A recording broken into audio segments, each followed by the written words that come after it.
Rameswaram trip starting నుంచి చాలా ఎక్సైట్‌మెంట్‌గా ఉంటుంది.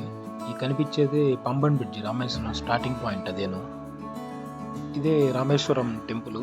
శ్రీరాముడు కాలంలో శ్రీరాముడు ప్రతిష్ఠించిన శివలింగం అనమాట. ఇక్కడ దర్శనానికి టెంపుల్‌లో వీడియో తీయలేదు. అందుకే జస్ట్ ఫోటో అప్‌లోడ్ చేశాను.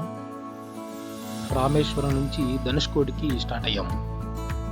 ధనుష్కోటి అంటే అప్పట్లో శ్రీరాముడు రామ్ సేతు బ్రిడ్జిని కట్టడం స్టార్ట్ చేసిన ప్రదేశం అనమాట. అదే ఇండియాకి ఎండ్ పాయింట్.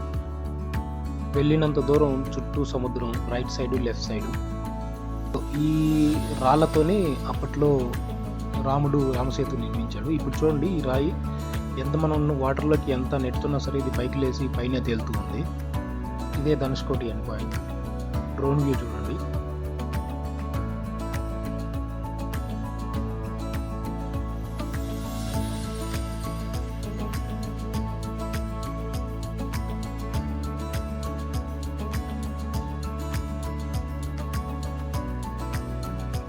కనిపించే వైట్ శాండ్ ఆ పాయింట్ నుంచి రామసేతు బ్రిడ్జ్ అనేది స్టార్ట్ అయిందనమాట. మనకు అక్కడ వరకు వెళ్ళడానికి జనరల్గా అంటే ఇక్కడ వాళ్ళు ఒప్పుకోరు, ఇక్కడి నుంచే చూడాలి. Thanks for watching my channel. Please subscribe.